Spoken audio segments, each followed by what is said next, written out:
This is a presentation of Northeast Streaming Sports.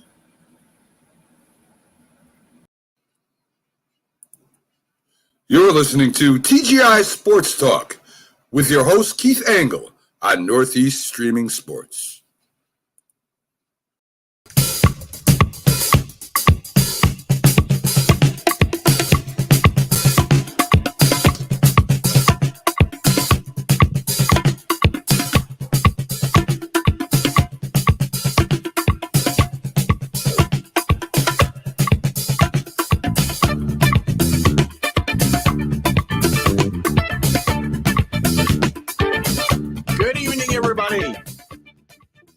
Keith Angle, TGI Sports Talk, College Sports Huddle, focusing, of course, on the NCAA tournament and March Madness. We have a final. I'm sorry, not a Final Four. We have a Sweet 16. Good evening, everybody. Been a fun, wild ride up to this point last weekend for sure. Good evening, Alan. Good to be with you tonight, as always. We'll certainly dive into all of last week's results. We'll see how we got where we are. We'll talk about, some of the winners and losers, even outside of the scores. A little bit of the coaching rumor mill. Talk about some Cinderella stories like St. Peter's. Why that's a good thing for St. Peter's. Obviously, their first trip to the Sweet 16 ever for a MAC team. First trip to the Sweet 16, and certainly the first time for St. Peter's. First time St. Peter's ever won a game in the NCAA tournament. And we'll talk about some other teams. We've got an interesting game coming up this week with Iowa State and Miami at an 11 and a 10, I believe. Iowa State 2-22 last year, and I've been very tough on Iowa State all year, as Alan can attest. Did not think they belonged in the tournament. Great turnaround for this team.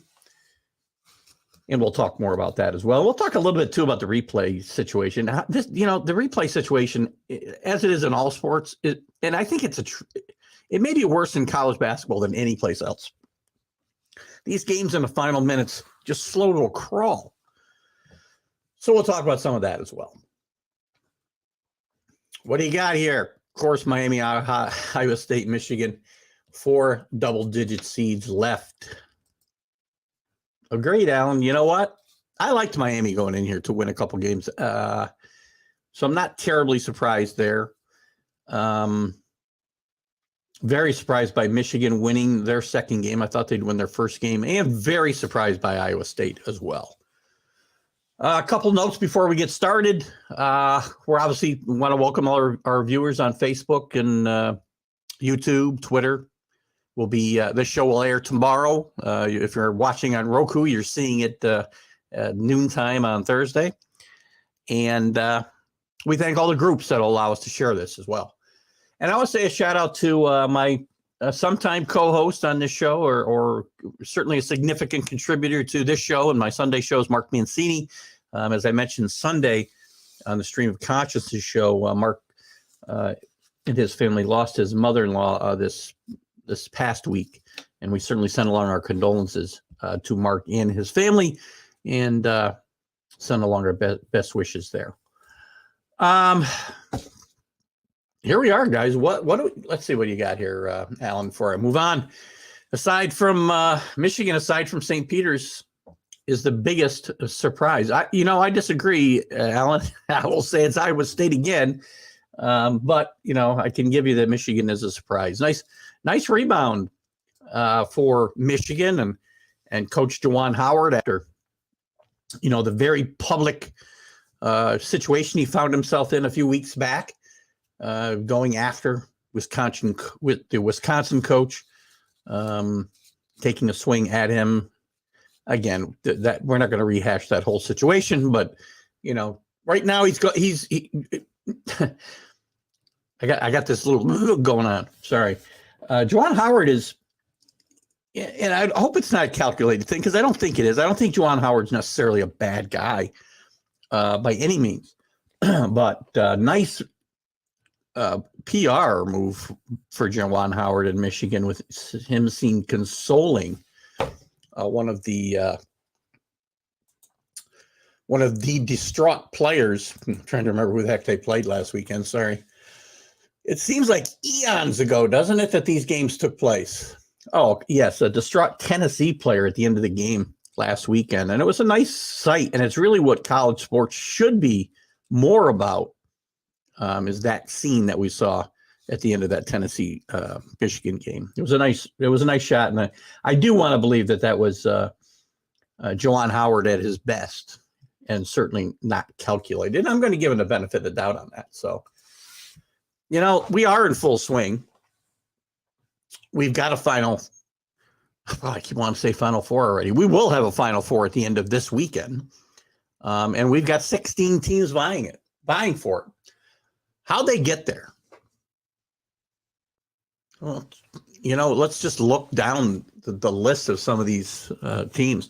Gonzaga, they end up winning their games, and they end up winning their first game against Georgia State pretty handily, but it took a 24-1 run in midway through the second half to really pull away in that game. Memphis was very game against Gonzaga in the second round. So Gonzaga has not been terribly impressive. They're still probably, if we were reseeding the teams, they'd still be the number one seed in the tournament in my mind. But not a walk to this point. Arkansas, who'll be their opponent this week on a, let's see, I think they play on, I don't have the dates who they play here, do I? I do, 30-24, so that'd be Thursday. Arkansas, look at very athletic team. Can't put the ball in the basket terribly well. Doesn't shoot free throws terribly well, but they're good at getting teams to turn the ball over, and they are very athletic and a lot of fun to watch, but they don't score a lot of points.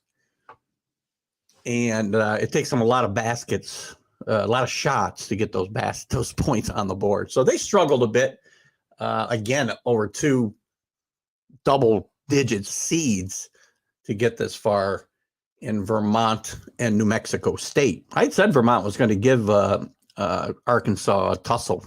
This is a bad matchup for Arkansas. Georgetown. Gonzaga takes very good care of the basketball, and well coached, shoots the ball well. While they haven't been overpowering, this is going to be a tough matchup for them. We'll get to it in a second.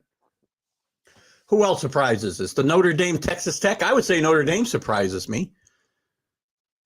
And there are more than I'm sorry, Notre Dame's not there. Gosh, sorry. Texas Tech will be playing Duke, obviously. Texas Tech with a win over Notre Dame this weekend, and also a win over Montana State very easily. Texas Tech plays some great defense, and this is going to be a tough game for Duke. Duke with a I think a 22-6 run to finish the game out and come back and win that game against Michigan State. The last matchup with Tom Izzo and Coach K, which was certainly something that you had to watch as a basketball fan. And I think it's going to be an interesting matchup again this weekend. We're going to go through these games a little bit more, but I kind of like right now I'm leaning towards Texas Tech. We'll see what we do when we do our picks here in a little bit. We'll get back to the picks later in the show. We're just talking about how they got there. North Carolina, big surprise. North Carolina has lost one game in the last month, guys. I was all over North Carolina for not playing very well. Let's see what kind of comments we got here. I was all over North Carolina for not playing very well most of the season. The record was always fairly good, but never beating the really good teams. Never with that signature win. They certainly turned that around in the last month. Certainly beating Duke on the road at Cameron and Coach K's last game at Cameron Indoor, winning the ACC, well, almost winning the ACC tournament. Virginia Tech won that tournament, but playing very well. And again, Coach Hubie Davis kept this team together. It's a young team, and I think this team has a lot to be proud of. beating a really good Baylor team, obviously seeded number 1 this weekend. They did blow a 25-point lead late in that game.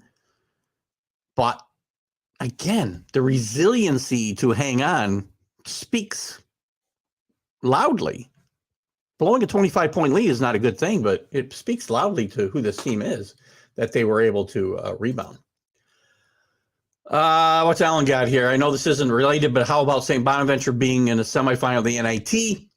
Beat 3 state Power 5 teams in a row on the road. You know, congrats to Bonaventure.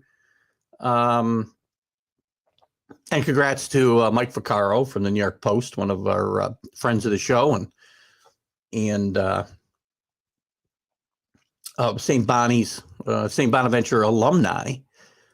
St. Bonaventure's got a pretty decent basketball history. I just can't get excited about this. These Power 5 teams, you know, you don't know with the NIT who really wants to be there and who wants to just go home.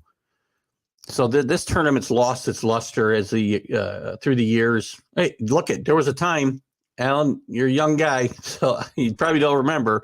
There was a time when the NIT was a much bigger tournament than the NCAA tournament.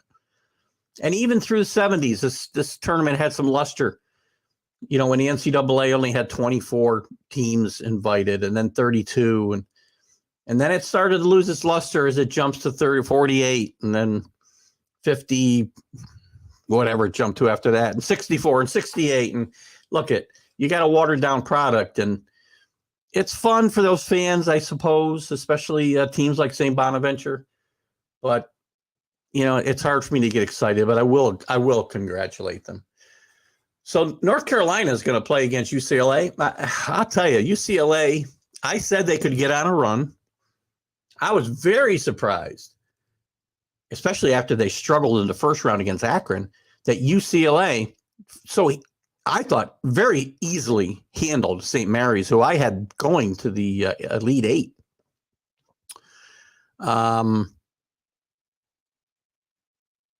So this is going to be an interesting game. 2 blue bloods, North Carolina and UCLA matching up in the Sweet 16. And we'll talk more about that game in a second. Purdue trying to overcome their defensive shortcomings.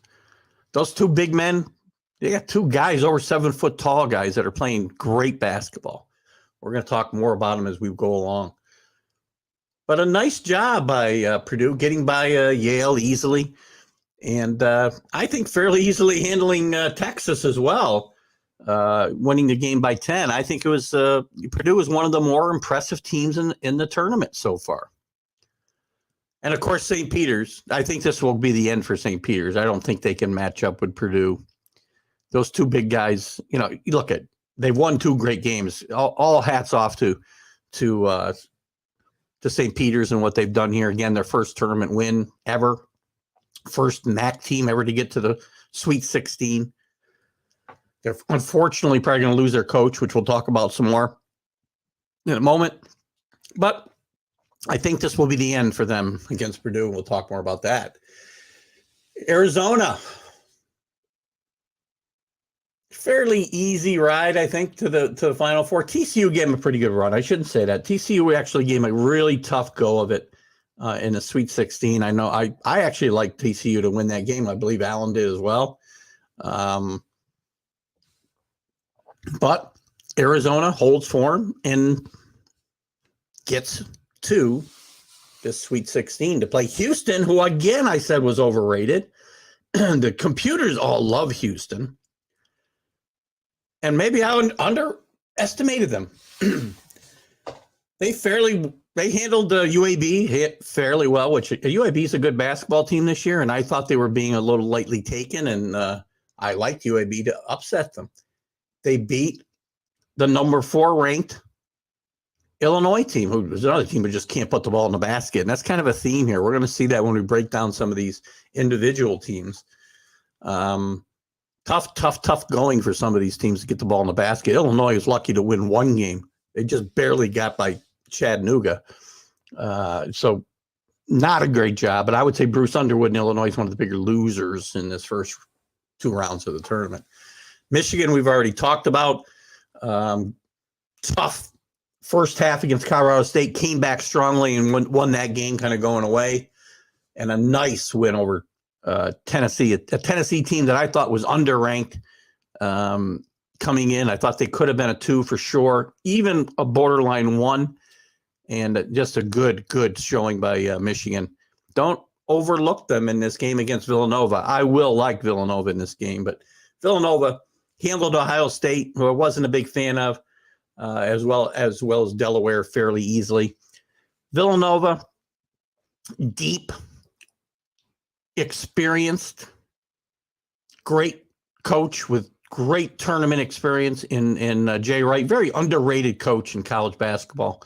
You know, he's the only guy I believe in this tournament with multiple national championships other than the retiring Coach K. Just a great coach, Jay Wright.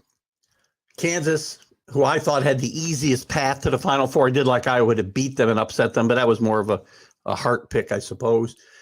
They showed how good they are by blowing out Texas Southern, handling Creighton pretty handily, I think, even though they won by 7 at the end. They'll get Providence this week. Providence, who the computers don't love. As much as the computers love Houston, they don't love Providence. Providence won a lot of close games, and we talked about this. Were they lucky, or good teams find a way to win those close games and those overtime games? And Providence has done that all year. And we said that if they got into close games in a tournament, which they really have not, by the way, they handled South Dakota State fairly handily. They rolled over a really hot Richmond team on Sunday last week. I believe it was Sunday. And they get to the Sweet 16 to face Kansas, and it'll be a tough task for them. Iowa State, we just talked about. I undersold them badly. Forgive me, Big 12 fans. Forgive me, Alan. This team was 2-22 a year ago, 0-18 in the Big 12. To go from there to the Sweet 16, what a tremendous job by Iowa State and their first-year coach, TJ Otzlenberger. Great job. You know, there's some really good first-year coaches this year, and people got to keep an eye on. We talked about Arizona earlier. You know, and I think maybe the coach of the year has got to be, or at least consideration for coach of the year has got to be the Arizona coach whose name's escaping me at the moment, Tommy Lloyd. Tommy Lloyd, longtime lieutenant to Mark Few at Gonzaga. Just a great job up there, and I think he may be the coach of the year. But Iowa State and the job TJ's done there, to go from the depths of 0-18 in the league to the Sweet 16, tremendous job. Absolutely tremendous job. And they'll face Miami, the final team we'll talk about. The Miami Hurricane with Jim Larangara. I think, if I read right, 16 years removed from taking George Mason to the Final Four, Jim Larangara. It's hard for me to believe that it was 16 years ago. Maybe I misread that. But even if it's 12 years ago, it's a long time. I can't believe it's that long ago. It seems like 5 years ago. Tremendous job. So that's your that's your Sweet 16. We'll dive into these teams a little bit more. New York City's COVID protocol is now being revised, so unvaccinated players can now play home games in New York. Good to know. I don't think that affects the tournament at all, does it, Alan? I don't think there's any. I'm trying to see where these games are being played this week. San Francisco, Philadelphia, San Antonio, Chicago. Good news, though, for those New York City teams. We'll certainly tackle that maybe Friday with the Mad New Yorker, and certainly on Sundays, our Stream of Consciousness show. What else do we want to talk about real quick? I'm going to dive into these teams, as I said, in the games. Let's look at some of the bigger winners and losers here before I dive into these teams a little bit more in depth that are left. And certainly bring your comments. As always, your comments are welcome. You guys help drive this show, and I'm certainly happy to share your comments and go back and forth with you as we're wont to do on this show. I love doing that. I think one of the winners in this first couple of rounds, even though I said they weren't terribly impressive, is Gonzaga. Gonzaga shows their championship medal here. And Mark Few, now one thing Gonzaga couldn't do is go out in these first couple of rounds. And I think they showed their championship medal here. They struggled at times here against both of their first two opponents, and they found ways to win these games. One on that 24-1 run against Georgia State. Again, this is people. There are some people, myself included. I said they struggled, right? But just because a team struggles, we can't take that to mean they're weak. Just because North Carolina blows a 25-point lead against Purdue, did they win the game or lose the game? They won the game. At the end of the day, you could overcome the adversity that comes from these circumstances, and you use it to your advantage going forward. And I think as you go forward in this tournament, these things certainly play into it. So I would call Gonzaga a winner in this first weekend of the tournament. St. Peter's, as I said, certainly a tremendous showing in the first 15 seed. I've said, what did we talk about, Alan? The third 16 or 15 seed to get in with Gulf Coast, Florida Gulf Coast, way back in the day, and also Oral Roberts, I believe, last year. But St. Peter's, just a tremendous effort against Kentucky and the red-hot Murray State team in the round of 32. So wonderful job by St. Peter's. Great team to root for, but they're going to go out this weekend, or even Thursday night or Friday night, whichever night they play.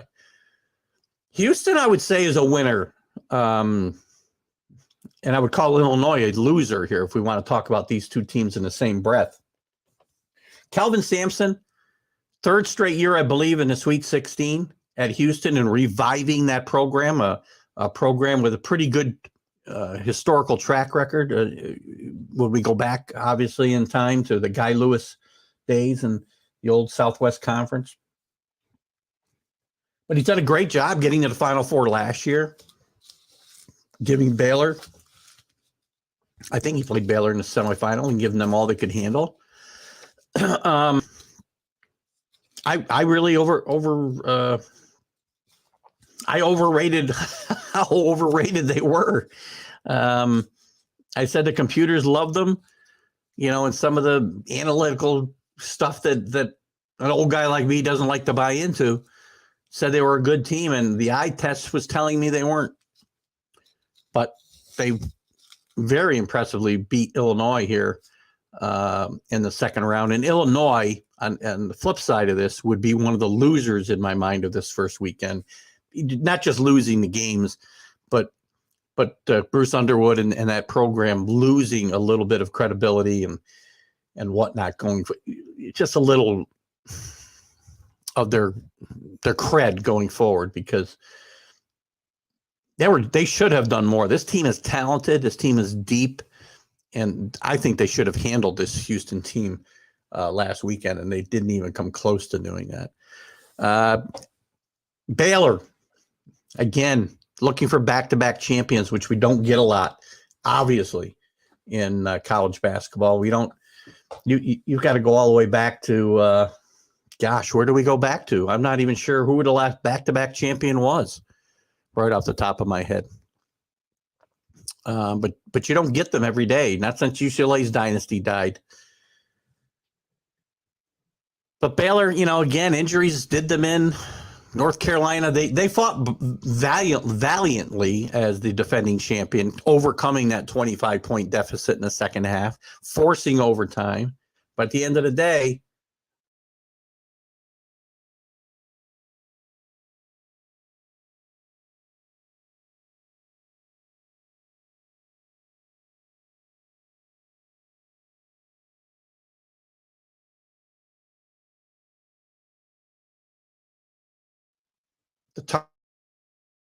all right, we're back. All right, we're back.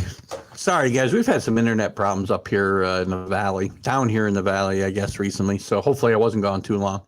I was talking about my other winner. Another winner would be North Carolina's first-year coach, Hubert Davis. impossible task of taking over for the legendary Roy Williams, who led 2 legendary programs, Kansas and North Carolina, took North Carolina to multiple national championships, led them to a 23-8 regular season. We were knocking them, me included, most of the season. And here they are in the Sweet 16, where North Carolina historically has always been, or better.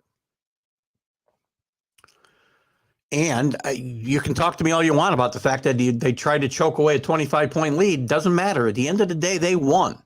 And they won pretty handily in overtime. So they regrouped after blowing a 25-point lead. And that speaks to the leadership capabilities of one Hubert Davis, former New York Knick, by the way, Hubert Davis, leading the Tar Heels.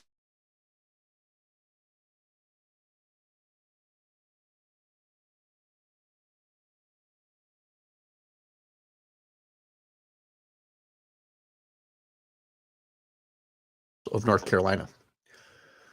Who else? All right, guys. Sorry. I hope I don't bounce in and out of here all night like this, but let me know if I'm not bouncing out. Let me know. Eli Brooks. We talk a lot on this show and about veteran leadership at guard, especially being so important in this NCAA tournament. And it's showed up here. Eli Brooks proved it again with leading Michigan to a victory, I should say, over much higher ranked Tennessee, a Tennessee team that was red hot, who had beaten about 5 teams ranked in the top 10 in the last 3 weeks. And he scored 18 of his 23 points in the second half to lead Michigan to a fairly easy victory at the end of the day over Tennessee. So I'll give Eli Brooks a check mark for being a big winner in this first weekend, showing that veteran leadership at guard that we like. I'll give Alan a little shout out before I continue. Biggest winners, St. Peter's, Michigan, Miami. Biggest losers, the SEC. I would say that. Murray State, that's probably a good call. I wouldn't say that necessarily. Colorado State, well, listen, the Mountain West didn't fare terribly well in this tournament. They got 4 teams in, and I thought they might get a team through to the Sweet 16. I don't believe they did. Let me make sure I'm not misspeaking here. There's nobody from the Mountain West, right? No, didn't think so. Anyway, I was called the whole Mountain West losers here, and they would have been one of my picks here, probably coming up, Alan. So you beat me to the punch there a little bit. And I'm not just looking at, this is outside of wins and losses of what I'm kind of looking at here. So I will say Kennedy Chandler's draft stock is a big winner in this for Tennessee in the loss to Michigan. He took control of this game and really dominated for large stretches of this game. It was really the only thing that kept Tennessee in the game. 19 points, 9 assists, 4 boards. Only turned the ball over 3 times. Played 37 out of 40 minutes. I think you'll see Kennedy Chandler's draft stock greatly increase after this performance this weekend. Losers, we talked about the SEC in general, Tennessee specifically. Tennessee really could not shoot anything. I think they were 2 for 18 this weekend against Michigan from 3. And you just can't shoot that badly and have a chance in this tournament, obviously. Arkansas coach Eric Musselman. Arkansas didn't make a Sweet 16 since 2016, between 1996 and 2019. 2020, there was no tournament. But they're in back-to-back Elite Eights with Eric Musselman, who also led Nevada to a couple of Sweet 16s. And by the way, Arkansas went to the Elite Eight last year, which is going to be a little tougher this year, as we'll talk about in a second. But Eric Musselman has done a great job at Nevada and now in turn at Arkansas. And he'll be up. Listen, I hope he stays in Arkansas for a while, because Arkansas deserves a good coach like Eric Musselman. And the defense that this team plays is suffocating. So watch out for the Razorbacks, maybe to pull that upset against Gonzaga. Here's what a prediction I'll make to you. The championship game, the championship winner is going to come from the Gonzaga-Arkansas game. I'll go out there. I talked about this a couple times so far. Iowa State, definitely a huge winner. The Big 12's a winner overall, I would say, too, Alan, with the fact that TCU nearly made it to the Sweet 16. Kansas did. Texas Tech did. Iowa State did. But Iowa State, overall, as I mentioned, 0-18 in the Big 12 last year, I'll say again. And then getting to and only 2 wins all year overall. From there to the Sweet 16, tremendous job by them and their new head coach. And again, I think the Big 12 getting 3 teams out to the Sweet 16, good job. I mean, who else has got more? The ACC? I've been ripping the ACC forever. I think the ACC looks really good. Notre Dame had a shot here outside of the teams that actually got in. Carolina, Duke, Miami.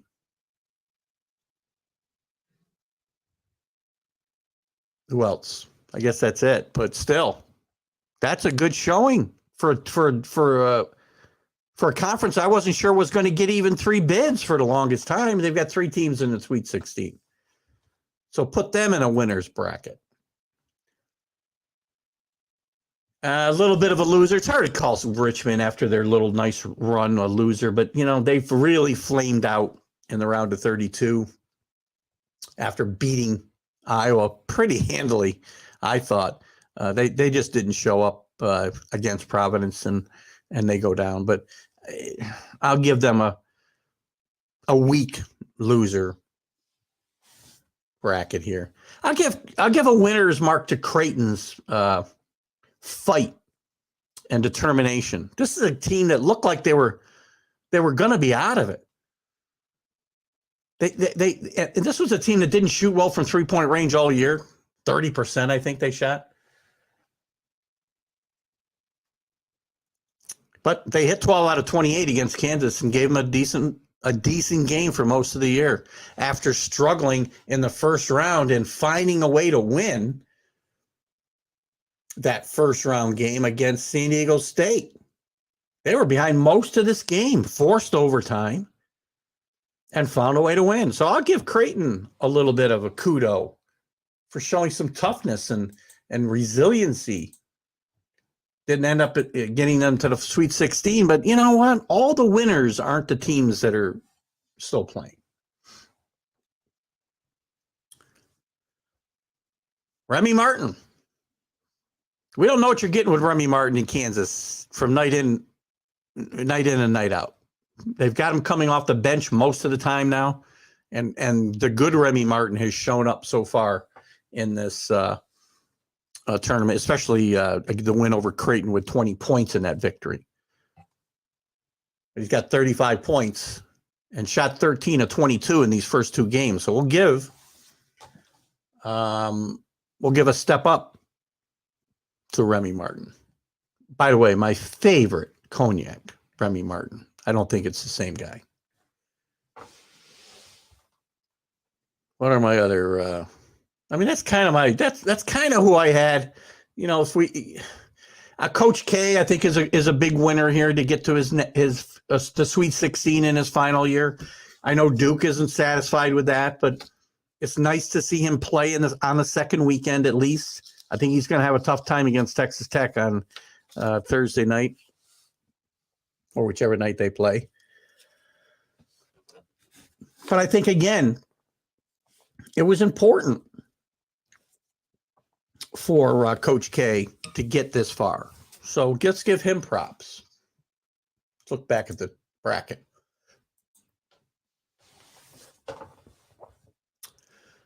Any of the teams that are here, obviously, kudos to all 16 of those. We got to call them winners. And Auburn, maybe a bit of a down The SEC, Alan called it before, the SEC really did not show up in this tournament. The Big Ten, I guess I can say they're losers so far. They had 9 teams get in, and they've got 2 teams left, I believe, right? Correct me if I'm wrong. Purdue and Michigan, I think, is all they have left. So that's not a tremendous result. You know, when you think about the ACC, has got 3 out of 5 teams that made the tournament in the Sweet 16, and the Big 12 has got 3 teams left. The SEC, we want to call them, you know, losers here, but Arkansas is there. Who else is there from the SEC? I thought we had another team, didn't we? No, I guess not. So I'll call the SEC losers, the Big Ten losers. These are the conferences that, you know, really needed to step up. I mean, let's go through these conferences real quick while we're talking about it. Here we are. Let's look at this real quick. Let's go through the conferences. All right, bear with me a second. Can't get to my standings. All right. Who's the winners here? Who's the losers? We don't care about the Sun Belt. American East, I'll call them winners. Vermont gets the automatic bid, gives Arkansas all they could handle in the first round.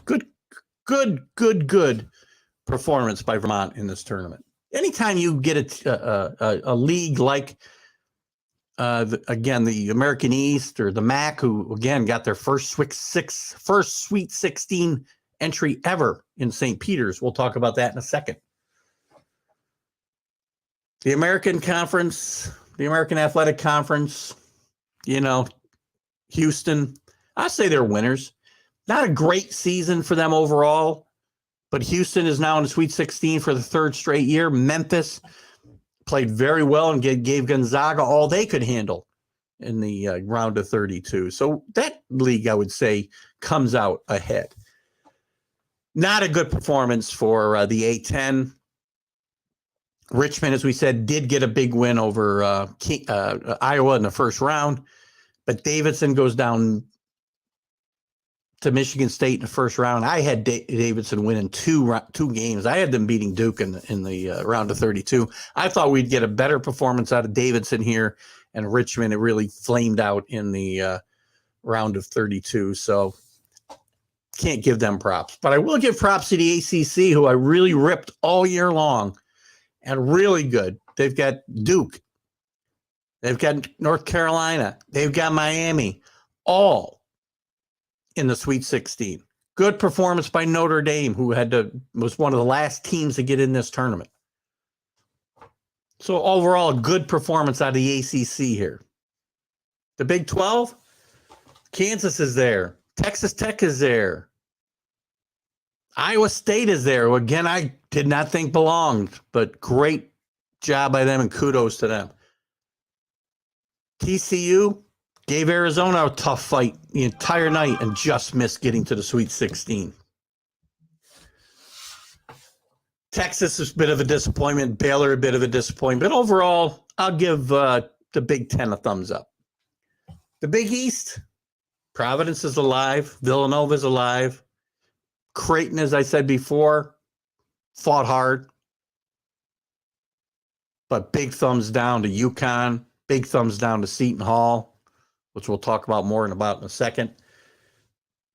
And big thumbs down to Marquette in an ugly game against North Carolina. I don't know what was going on there, and I don't know how there aren't some suspensions coming from Marquette and maybe even Shaka Smart. But just not a pretty not a pretty look for Marquette or the Big East. So I'm going to give the Big East a thumbs down overall, even though they got 2 teams here, and I think Villanova is a legitimate title contender here. Big Sky, Big South, all one bid leagues, nothing out of the ordinary there. Big Ten, again, 9 entries. Wisconsin, a big disappointment. Illinois, huge disappointment. Bruce Underwood barely gets by Chattanooga, and then they get their butts handed to them by By who? Yeah, by who, Keith? Excuse me. Who did Illinois lose to? Houston, right. So again, not a great performance from the Big Ten. Iowa, huge disappointment in Iowa.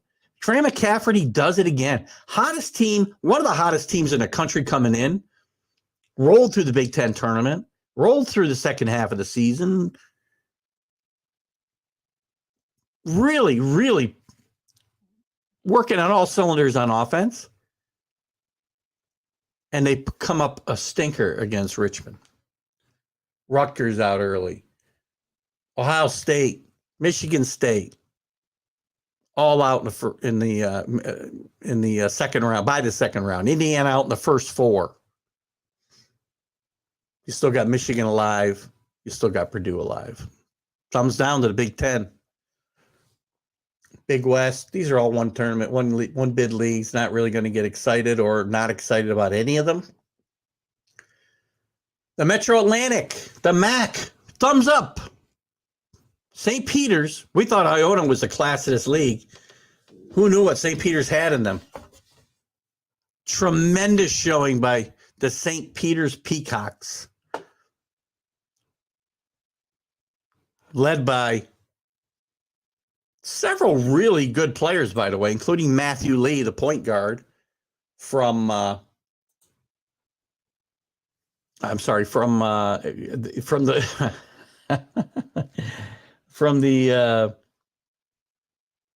can't say this in a nice way. Butch Lees, former Marquette star, player of the year in the 77 season, leader of the Marquette national championship team in Al McGuire's final season. Great player.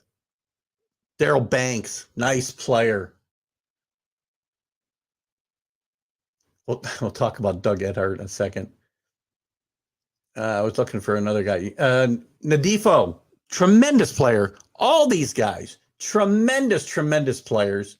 Done a great job all year long.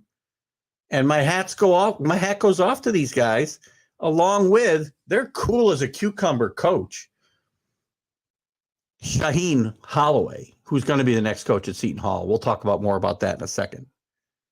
So kind of bittersweet for St. Peter's as this run is going to end with their coach, Shaheen Holloway, going most likely to, unless he gets a better offer, to his alma mater in Seton Hall after Kevin Willard goes to Maryland. We'll talk more about that in a second. The Mid-American Missouri Valley Conference, a little bit of a thumbs down to Loyal. I thought they'd beat Ohio State in the first round of that tournament, but again, these teams, you can't expect them to compete year in and year out with the power conferences. Mountain West, I think it's a huge disappointment. Colorado State out in the first round, San Diego State out in the first round, Wyoming out in the first four, and Boise State out first round. Bad showing by the Mountain West. You want to be a league that's going to be considered for multiple bids and 3-4 picks a year. You cannot have all your teams gone the first round of the tournament. Ohio Valley, got to give a little downer to Murray State. A lot of people had them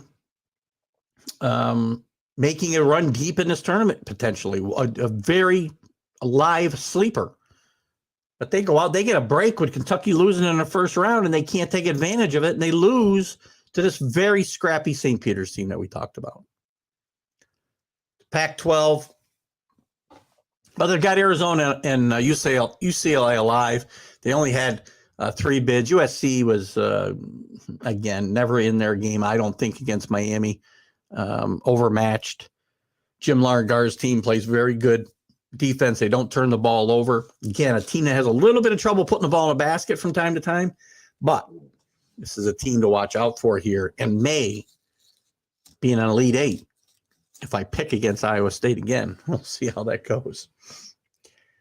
I'll give a thumbs up to Pac-12, getting 2 teams into the Sweet 16. I said UCLA was a team to watch out for. They were getting healthy.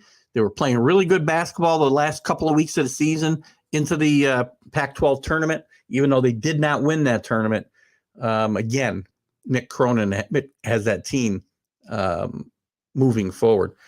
Patriot League, Colgate. I'm going to give them a thumbs up. Colgate, gave a really, representative first round effort and just lost to Wisconsin by 7 points, but they shot the ball well. And Colgate had a chance to pull a major upset there as well. Yet another upset we would have had there. So we'll give a thumbs up to the Patriot League.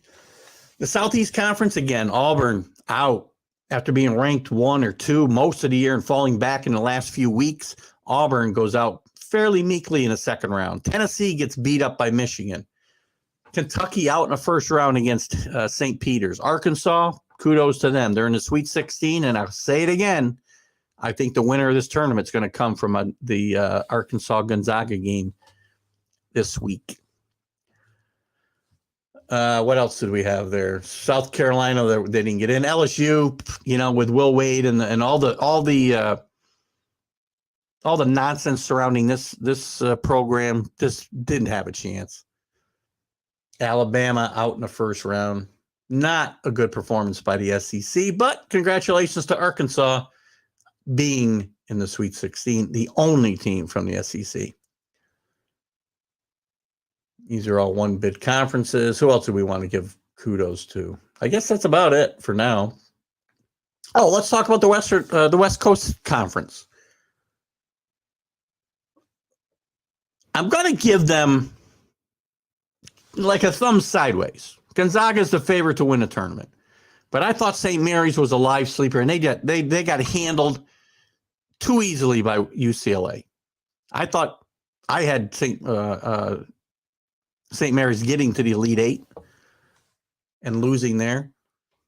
I thought San Francisco was a live dog. They didn't play particularly well, although they played okay. I shouldn't say they didn't play well. They got beat by Murray State, and it gave them a fairly good tussle. And their coach got a new job this week, which we'll talk about as well. And then you got the Western Athletic Conference. New Mexico State, their coach gets a job as well, and we'll talk more about that as well. But, not much to say about that. So that's kind of the winners and losers from the conference side. We don't want to get into our picks yet. Let's do the picks, and then we'll dive into a few other topics here quick. Because I do want to get into the coaching carousel, and I want to do a few other things. Let's do the picks. Here's my picks for the Final Four. I need a... Let's talk about what to look for from all 16 teams here, shall we?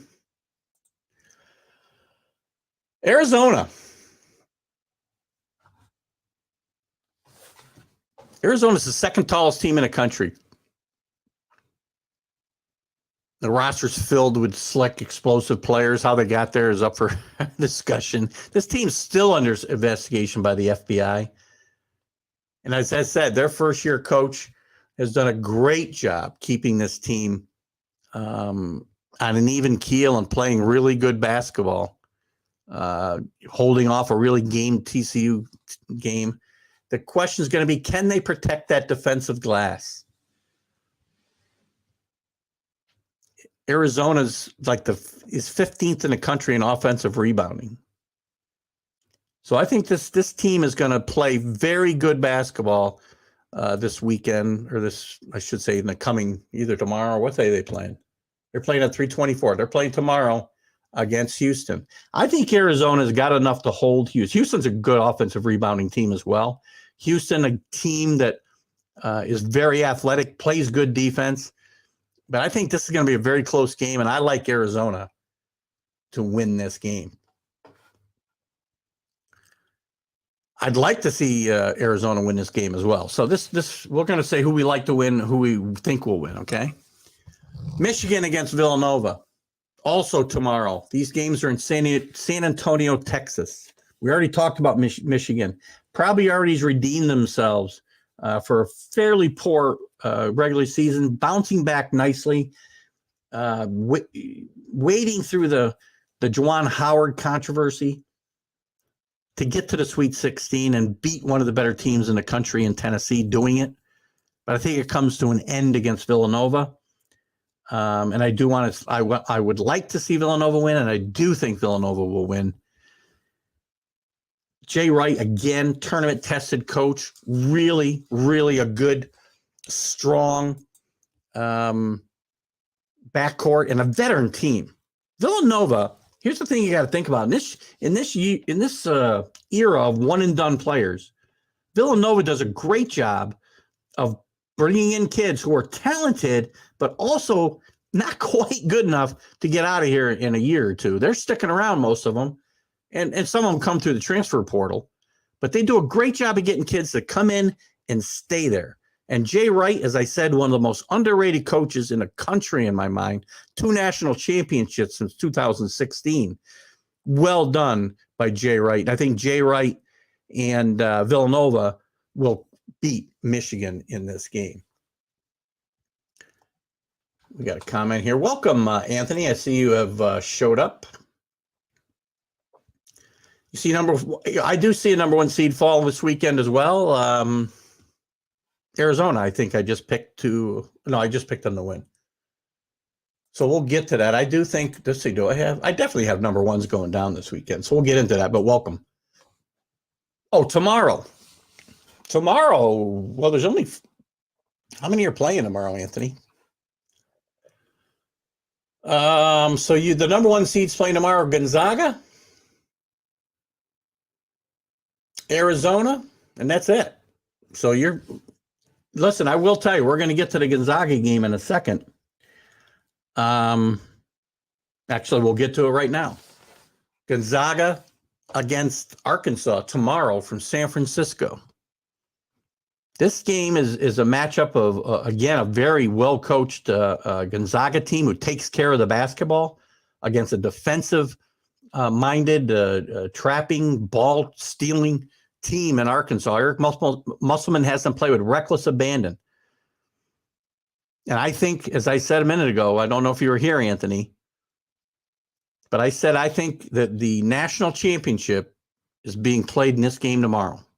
I think the national championship game winner comes from Gonzaga and Arkansas. Now, I want to see, hang on one second, I'll come back to you in a second, Alan. Let me finish up. So again, this is who do I want to win? Who do I think will win? I want Arkansas to win. And I think they can win. But I think Gonzaga is going to have just a little bit too much. I think their first 2 games, again, as I said earlier in the show their championship medal.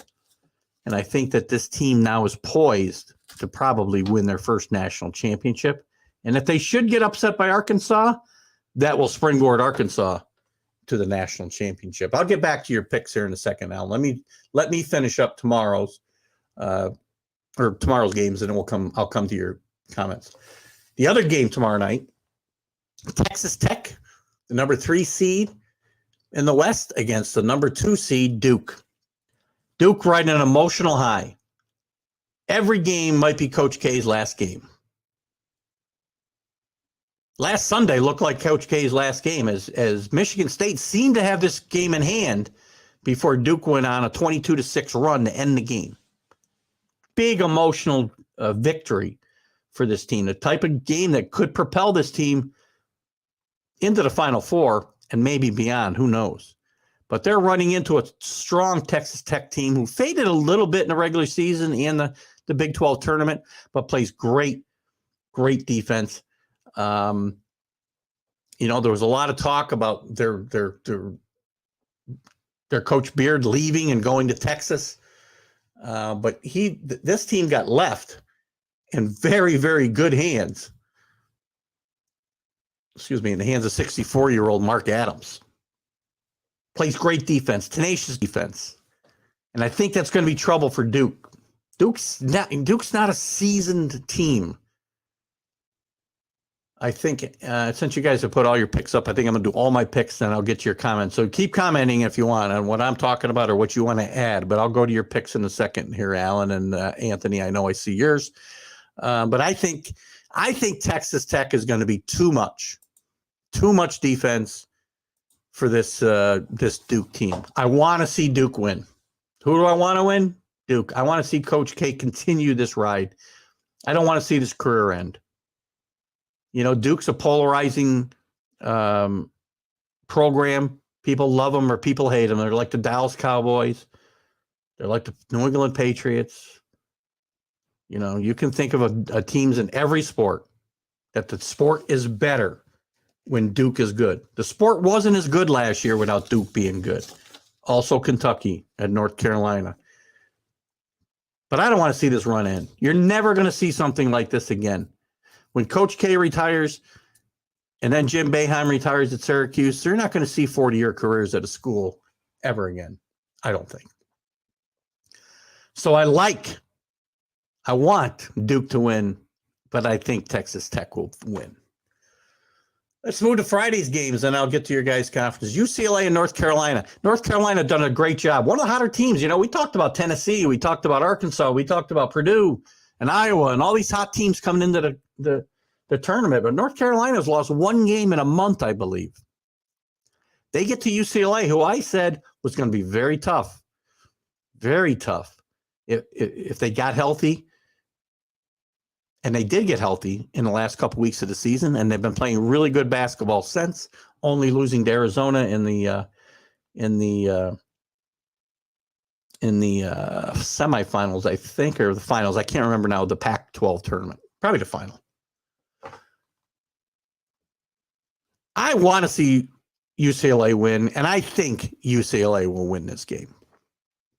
St. Peter's and Purdue. These games, by the way, are in Philadelphia, Pennsylvania. St. Peter's and Purdue.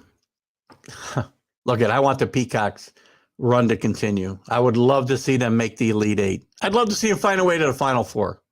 I just don't think it's going to happen. For all the problems Purdue has on defense this year, and they've got a high-powered offense. They've got twin towers. They've got twin towers, I should say, inside that they can go to. They've got great perimeter play. They got just a really good offense. And Matt Payne is a really good coach. And I think this is the end of the St. Peter's Cinderella run. And Purdue will get the victory there. And I promise you guys, I got one more region. I'll be getting to your comments. On Friday as well, Kansas. These games are in Chicago, Illinois. Kansas will take on Providence. Providence, again, I've talked about how the computers and a lot of the experts think they're the luckiest team in the country. But I think all those close games would do them well as they got into the tournament. They have not played a close game really in the tournament yet. And I don't know if they're going to this week. Kansas is hitting on all cylinders right now. We talked about Remy Martin playing really well off the bench. If Remy Martin continues to play that type of basketball and this Kansas team stays within themselves and plays to their potential, Kansas will win this game handily. I'd love to see Providence win. So who do you want to win? Providence. Who will win? Kansas. And in the last game, Alan's favorite team, not his favorite team, I guess, but the team I've bashed as much as anybody all of March and February and said they didn't belong in the tournament. Every time Joe Lunardi's bracketology came out, Iowa State doesn't belong in. Other teams are more deserving. Well, again, off a year before with no wins in the Big 12 and 2 wins overall, this team finds themselves in the Sweet 16 and an 11-10 matchup against the Miami Hurricanes. Go Hurricanes! Jim Larangara took a George Mason team to the Final Four. Jesus, I keep saying 16 years ago. I can't believe it was that long ago if it was. But one of the great underdog stories of all time, George Mason making it to the Final Four. Miami wouldn't be that big an underdog, but it would still be a great story. And I think Miami's going to prevail here. Miami takes care of the basketball. Iowa State has trouble putting the ball in the basket sometimes, as a lot of these teams do. And I think Miami's going to continue that run, and I think they're going to make it to the Elite Eight. And then I guess we got to give our picks from there, right? Let me get on to your picks here. Let me get to your comments. I'm going to go. I'll make the rest of my picks for the Elite Eight. I'm sorry, in the Elite Eight, yes, for the Final Four after this. Okay, so where are you? Anthony Price, we saw this. We saw number 1 seed falling. I'm sure you're going to tell me who it is. Houston over Arizona. Nova over Michigan, Allen has. And I think we are we're on one team and off on another for me. Arkansas over Gonzaga. That's who I want to win. I just hope who I think will win is wrong. Texas Tech over Duke. We're on the same page there. Again, I want to see Coach K move forward, but I just don't think there's enough. North Carolina over UCLA. That game's a toss-up for me. I think both of these teams are playing really good basketball, some of their best basketball of the season. And I think that this is, again, a team, they're probably, you could see a Final Four out of this matchup right here. Kansas over Providence. I like that. Iowa State over Miami. I knew you'd be there. I do like Miami. I just think Miami's on this little bit of a roll. And Jim Largar's had this magic one time before. Let's see if he can repeat it. Anthony Price. Yeah, Alan, I don't have Duke going to the Final Four. Who's your number one? Anthony, you got to give me the team that will lose tomorrow night. You have 2 number ones. You didn't want, or you're just saying one of them will lose and you're not going to pick which one? You know, I'll say, Anthony, as far as this comment goes, I mean, I think Duke will lose tomorrow night.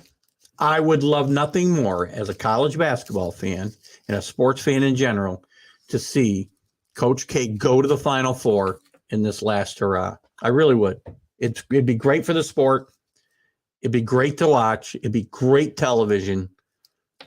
And I just,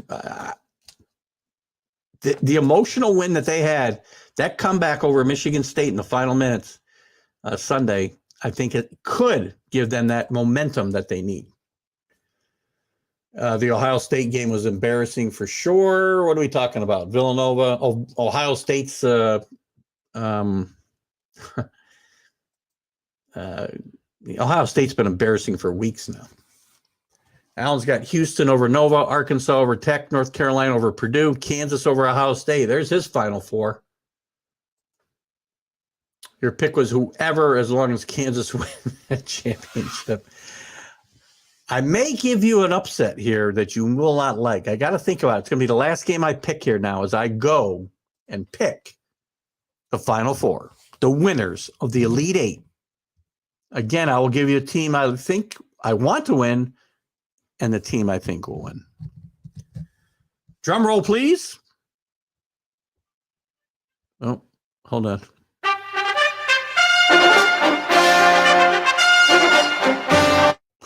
Sorry. I was having some fun. All right. So I said Gonzaga would win.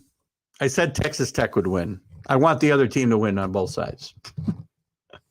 So I will take Gonzaga and Mark Few over Texas Tech and their new coach, Adams. 64-year-old rookie coach. I don't know if he's coached anywhere before head coach. He probably has. But he's done a great job at Texas Tech this year, but I think it comes to an end. And I do think, again, if Arkansas were to beat Gonzaga, that Arkansas will win this game as well. Because I do think the national championship, the national champion, will come from the Arkansas-Gonzaga game.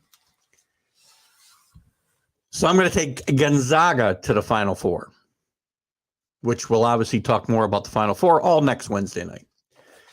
And the other matchup on Saturday, it'll be Arizona, in my mind, against Villanova. And I'm going to take Villanova and Jay Wright, the number 2 seed in the East or the South, to beat Arizona just on experience alone. Arizona's had a great run. Arizona does a lot of really good things. But Jay Wright, this time of year, when he gets this far, has some special magic a lot of times. And again, he's got that veteran, senior-laden team. Love his backcourt. And I think they get themselves to the Final Four. So there's my first two picks, Gonzaga and Villanova. We'll leave your region to the last, Anthony. We'll go over to the East, where I've said it will be UCLA against Purdue. These two teams played, I think, if I'm not mistaken, the last time Purdue was in the Final Four was 1980. UCLA made it to the Final Four that year after a bunch of years not making it, I believe. I don't know if they played each other or not. But I like UCLA here. I think UCLA, again, they've got the veteran presence from last year's Final Four run. This team is starting to hit on all cylinders. Mitch Cronin is a really good coach. And I think tournament tested after that run they made last year. And I do think that experience will play out here and knock Purdue and those Twin Towers in that great, great perimeter game that they have as well. And keep Matt Painter again from getting to a Final Four. You know, he's getting a reputation now as not being able to get over the hump. And I think that will continue. And I will take UCLA over Purdue. The last matchup, Kansas against Miami of Florida. The U and Jim Larangara. Jim Larangara, who took George Mason University to the Final Four. A Final Four that I think was won by Michigan State and Tom Izzo, if I'm not mistaken. In an upset-laden tournament, an upset in the Elite Eight takes Miami of Florida playing that really good ball control offense. They don't turn the ball over. They handle the pressure of Kansas. And Remy Martin has a bad game off the bench. And Miami of Florida and Jim Larangara find themselves in the Final Four in a matchup against UCLA, which we'll cover next week. So there's my picks. All right, what do we got? What did I miss? I haven't missed much. You guys haven't put anything up. Your Kansas team, unfortunately, have going down, Anthony. I'm sorry to hear that. The East Side really messed up your bracket. I think everybody's bracket's messed up. You know, my real bracket is ugly looking, let me tell you.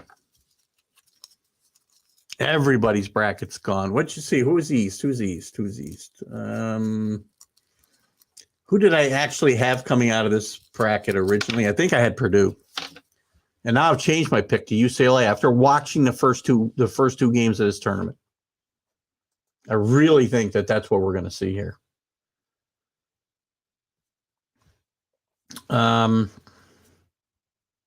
What else? Let's see. Are there any other notes we need to talk about here before we move on? I want to move on to some coaching news. I want to move on to some other information. We talked about, let's get into the coaching a little bit. Put your comments up. We'll certainly follow up on those. And let me change my banner here. We're going to move on to the coaching carousel, speeding up again. Let's see where we're at. What's happened this week? We'll talk about some other stuff. The big news is Coach Kevin Willard. What's his name? Kevin Willard. Ken Willard was a running back, I think, with the 49ers back in the 70s. You keep finding out how old I am. He's taken over a Maryland basketball team, which has been floundering over the past decade almost. A team with a storied history with Lefty Driesell and never quite able to get over the hump when there was one team allowed in the NCAA tournament from a conference, and they'd always get beat by North Carolina or Duke or somebody else, usually North Carolina. Gary Williams was there and won a national championship here quite a few years ago now. Been a lot of years since Maryland's been a relevant program.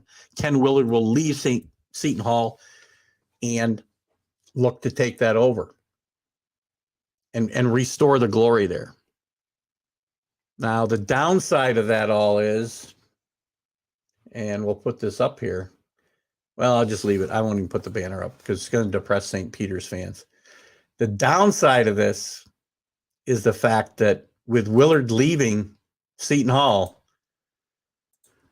the coach at St. Peter's, a Seton Hall alum and a former assistant coach for Kevin Willard, is most likely to be the number one candidate and the new head coach, Shaheen Holloway, of the Seton Hall Pirates. Unless something better comes his way, I do not see any way Shaheen Holloway ends up at St. Peter's next year. And it's a shame. You talk about a cool and collected coach. I mean, he has got it together. He has got this team playing calm.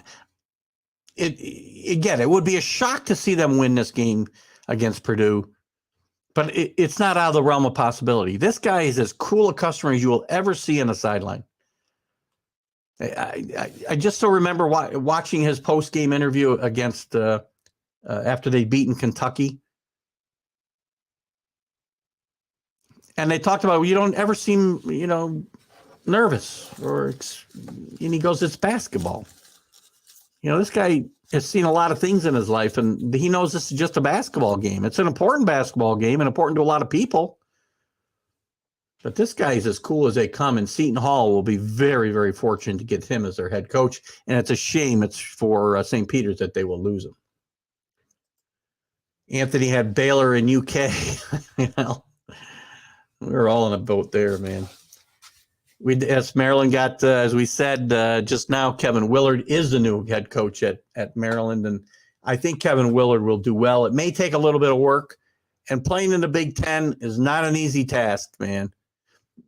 Both the play, the travel, not easy. When you're playing, when Maryland was in the ACC and you're playing up and down, Tobacco Road, it wasn't that bad, but now they're flying halfway across the country to play away games now. And it's not an easy task for these kids. So again, we'll see. I think it'll take some time. It's a tough conference, as we said, but I think he will get the job done there. Let me look at some other coaching news. LSU has hired Murray State head basketball coach McCullen. How do you say this guy's name? God, I'm so bad with names. It's ridiculous, right? Murray State off a great run this year. Little disappointing loss to St. Peter's in the second round. But Coach Matt was 154-67 in his previous season, 7 seasons with Murray State. He'll be taking over an LSU team that God knows what kind of sanctions are coming down on this team in the wake of the firing of Will Wade and the allegations of major recruiting violations, still an ongoing NCAA investigation, and the FBI has been involved in this investigation as well. I mean, we talked about it on this show last week, that Will Wade was paying a price for what other coaches do. I can't excuse a coach's behavior and violating and major violations just because other people do it. Can't do it. Other people rob banks. If I go rob a bank, it's not okay. So anyway, congratulations to Coach. I want to say Coach McMahon, but that's not right? I don't know why I can't say that name. It's frustrating. Who else? SMU coach has resigned. Tim Jankovic announced his retirement. He had a 39-year career, not all at SMU, but he's been at SMU since 2012. He coached under Larry Brown. So he had the last 6 years as the head coach there. And he'd been at SMU, as I said, since 2012. He's coached some other places. He steps down He was 125 and 64 at SMU. Larry Brown, by the way, great to see Larry Brown on the sideline helping Penny Hardaway with the Memphis Tigers this year. So interesting stuff there. Let's see what else is going on in the coaching world. So Alabama, let's see who else got hired this week. Citadel hired Ed Conroy. We know that John Shire is going to get the Duke job. Mike Schwartz has been hired at East Carolina. Todd Golden, since we chatted late of San Francisco, is hired as the head coach at Florida. Not sure how well this is going to translate, but we'll see how this works out. Todd Golden, though, gets a nice new contract. Pat Chambers hired at Florida Gulf Coast. Georgia hires Mike White, who had left Florida, and that's why the job was open for Todd Golden. Let's see, we talked about some of these games last week. We talked about J.J. Smith. I don't know if we talked about this, but High Point, not a huge school on the basketball map, but J.J. Smith, the son of Tubby Smith, will take over for his father full-time at High Point. Illinois State has hired Ryan Pendon. Jackson State hires Mo Williams. Kansas State hires Jerome Tang. Jerome Tang, if he came from, I can't remember where he came from now. My bad. We'll find that out after. Excuse me. Kenny Payne, we talked about at Louisville. Great hire I think this broke last Wednesday night during our show. Kenny Payne hired by Louisville. He was most recently assistant coach with the Knicks. Was John Calipari's right-hand man at Kentucky and his top recruiter, and also a Louisville Cardinal former player, I believe, under Rick Pitino. I'm not sure. Well, he coached under Rick Pitino, and I'm not sure which coach he played under. It might have been Denny Crum. Could go back that far. But good hire, I think, by Louisville there. We talked about Maine and Kevin Willard. Milwaukee hires Bart Lundy. Mississippi State replaces Ben Howland with Chris Jans. Missouri hires Dennis Gates from Cleveland State. Dennis Gates has been widely talked about in these coaching carousel rumors for 2 or 3 years now. And he finally lands a Big Five job at Missouri. And a little bit of a rebuilding job. Missouri, again, a school with some good tradition, but has not been very good recently. Northwestern State hires Corey Gibson. Rhode Island hires Arch Miller. Interesting. Last of Indiana. And Sean Miller also was rehired at Xavier, where he coached before getting a job at Arizona and putting that school in all kinds of hot water in FBI crosshairs. Sean Miller will get a second chance, and it will be at his former school, Xavier. So that's an interesting Arch and Sean Miller both getting jobs, one in the Big East, one in the A-10. Let's see what else has happened here recently. Seton Hall, I think we said we think it's going to be a done deal with Holloway. South Carolina hires Lamont Paris to replace Frank Martin. South Dakota hires Eric Peterson. Tulsa hires Eric Conkle to replace Frank Haith. And we talked about Xavier and Sean Miller. So it's some interesting developments there. And while we're talking about coaches, and I hope we're talking about coaches in the NCAA tournament, I want to say a fond farewell and a rest in peace to a great college coach, Tom Young, who coached the winningest coach in Rutgers history. Actually, in 1976, took Rutgers to the NCAA tournament. They went in undefeated, ended up losing in the national semifinals, I believe, to Indiana or Michigan. I can't remember now which, but they lost they played a consolation game then too, and they lost to UCLA. But a great run, great coach. Tom Young coached a lot of years at Rutgers, had over 200 wins, winningest coach in history of the school, as I said. Also had some success at American and Old Dominion, Old American before Rutgers, Old Dominion after Rutgers. Great coach. That 76 team was loaded with great players, and Eddie Jordan and Phil Sellers, Bailey, James Bailey went on to play in the NBA. Just some great players and good people. And Tom Young did a really good job, and we want to send our condolences to his family and the Rutgers and Old Dominion and American families, and blow that whistle in the sky there, Tom Young. You did a great job, so rest in peace, and our condolences to his family. What else, guys? What else is going on? Nobody's got any comments. We got a small audience tonight. We'll get more on the replay, I know, but and hopefully you guys, when you're watching the replay, feel free to comment, because I go back and reply if there are comments after the show. So don't ever feel you can't, comment when you're watching this after it's shared to one of the college groups or whichever groups you might see it in. I don't know what else you got, guys. We can wrap it up, but let's just take a quick look at some college football news, if there's anything to talk about. We know Kirk Herbstreit's leaving, not leaving ESPN. He's going to have an interesting deal. I think he's going to be able to still do College Game Day on ESPN, but he's going to be teaming with Al Michaels on Thursday Night Football on Amazon. And watch out, Amazon's going to be all over sports, guys. All over sports going forward. And you're going to be paying for Amazon Prime if you want to watch sports soon, especially the NFL.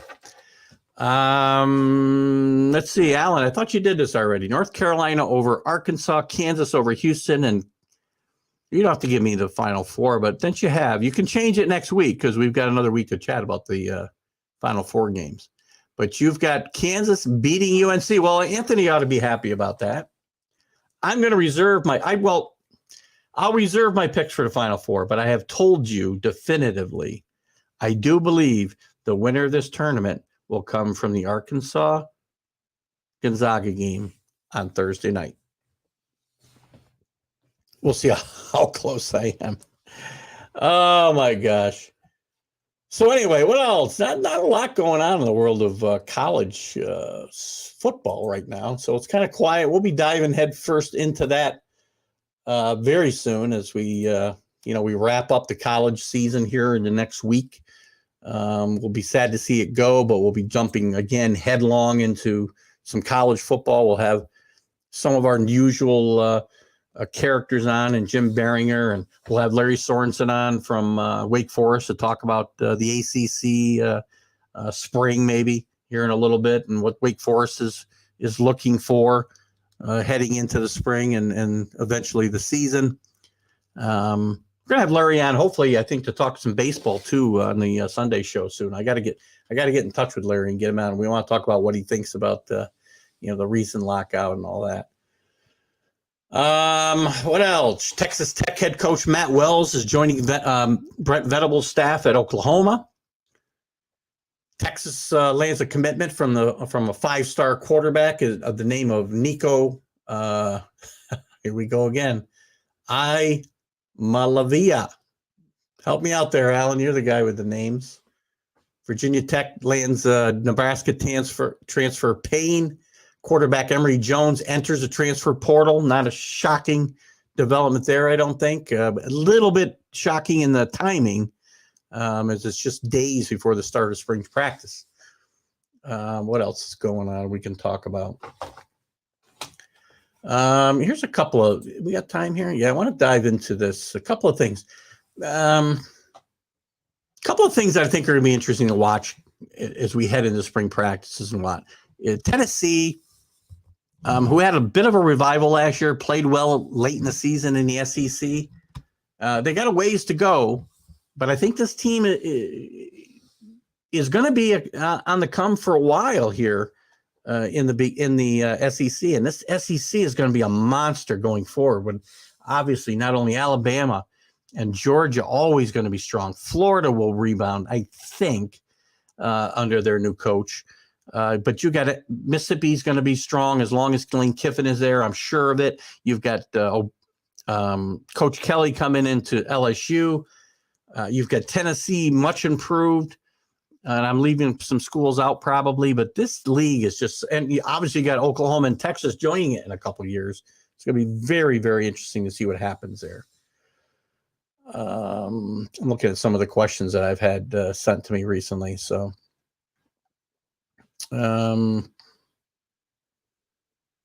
what's the college football equivalent of St. Peter's in Kentucky? That's an interesting question. You know, I don't know. I suppose, like, if there was a real playoff, I'd like to have 16 teams. 16 teams. It would be kind of the equivalent, I think, of Alabama or Georgia playing. I don't know. Coastal Carolina. I don't know. That may not be fair to Coastal Carolina. More like a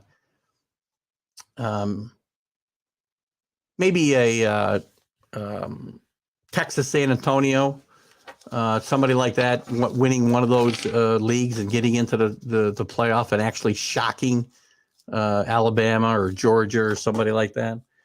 I'm trying to think of some other teams that might fit that bill that are good.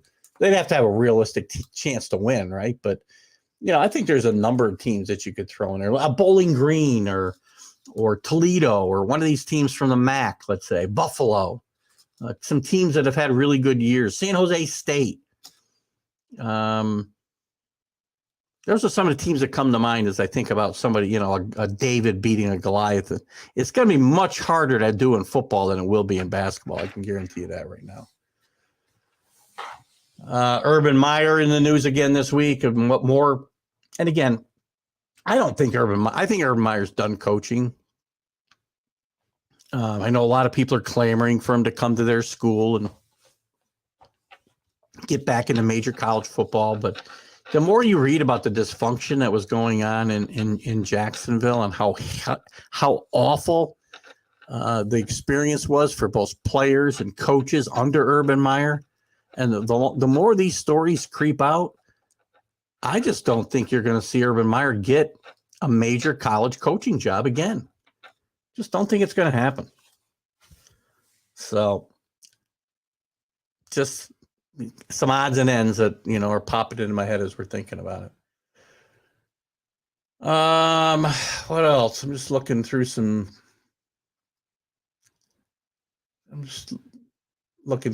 notes and some stuff that's been sent to me over the last few weeks about college football. Nothing really is catching my eye other than that stuff. If you guys got anything else, if not, you know what? 8:27, we could wrap this sucker up, I think. So I think it's been good, guys. I know we had a small audience. Again, anybody joining us later, watching this tonight, tomorrow, if you watch it on Roku, you can come on to Facebook and make your comments. Don't feel if you're not part of the live show, you can't comment, because I will respond. And I want your comments. What you agree with me on, what you don't. Alan, one of our loyal followers, knows that, you know what, we kibitz back and forth during the shows, offline or off air. And, you know, sometimes I agree with Alan's take on things and sometimes I don't. And the same goes for me, guys. I am a very opinionated guy. Don't think for a minute I know it all, though. I don't think that. I respect your opinion, even when I disagree with it. Guys, it's going to be an exciting Thursday and Friday, Saturday and Sunday of college basketball, as we will have a Final Four when we see you again next week on the College Sports Huddle. Keith Angle for TGI Sports Talk right here on the Northeast Streaming Sports Network. We'll see you later. Have a great night.